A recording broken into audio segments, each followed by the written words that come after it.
जय श्री हरि। सभी एकादशी तिथियों में श्रेष्ठ ज्येष्ठ शुक्ल पक्ष की निर्जला एकादशी के दिन जो जातक निर्जल व्रत रखते हैं, अन्न वस्त्र गाय आदि का दान करते हैं और भक्ति पूर्वक इस दिन से जुड़ी कथा का पाठ करते हैं, उन्हें सुखमय जीवन के बाद स्वर्ग की प्राप्ति भी होती है। निर्जला एकादशी की व्रत कथा। ये बात है महाभारत युग की। एक बार महर्षि व्यास जी भीम से कहने लगे कि हे पांडुपुत्र, यदि तुम नरक के दुख भोगने से बचना चाहते हो और जीवन के पश्चात मोक्ष पाना चाहते हो तो तुम्हें हर मास की दोनों एकादशी तिथियों पर भगवान विष्णु का पूजन, दान व उपवास करना चाहिए। ये सुनकर भीमसेन नरक में जाने के नाम से भयभीत हो गए और व्यास जी से कहने लगे कि हे पितामह, भ्राता युधिष्ठिर, माता कुंती, द्रौपदी, अर्जुन, नकुल और सहदेव आदि सब एकादशी के व्रत का पालन करते हैं। मैं भी पूजन आदि तो कर सकता हूँ, परंतु समस्या ये है कि मैं अधिक समय तक भोजन किए बिना नहीं रह सकता, क्योंकि मेरे पेट में वक्र नामक अग्नि है, जिसके कारण एक समय का भी अन्न त्याग करना मेरे लिए कठिन है।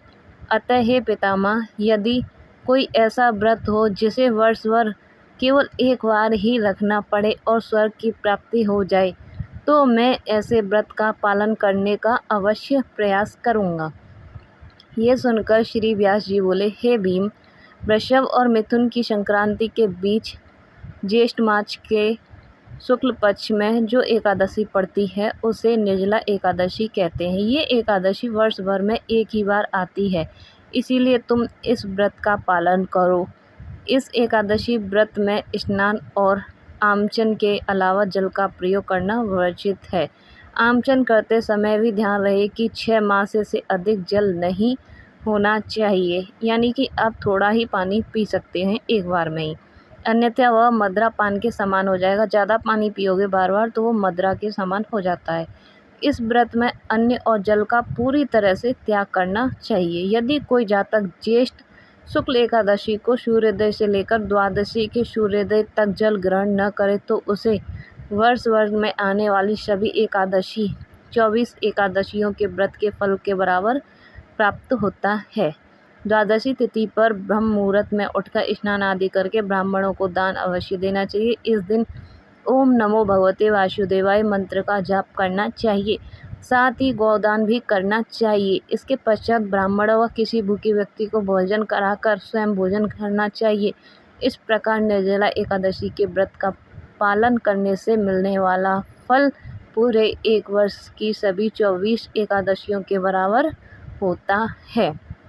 व्यास जी कहने लगे कि हे पुत्र, इस एकादशी का महत्व भगवान ने स्वयं मुझे बताया था। इस दिन सच्चे मन से विष्णु उपासना करने पर जो पुण्य फल मिलता है वो समस्त तीर्थों व दान से भी अधिक है। मनुष्य केवल एक दिन निर्जल रहने से जन्म जन्मांतर के पापों से मुक्त हो जाता है। जो जातक निर्जला एकादशी का व्रत करते हैं, उनकी मृत्यु के समय उन्हें यमदूत की यातना नहीं सहनी पड़ती हैं, बल्कि भगवान के दूत उन्हें उनके पुष्पक विमान में बिठाकर स्वर्ग की ओर ले जाते हैं।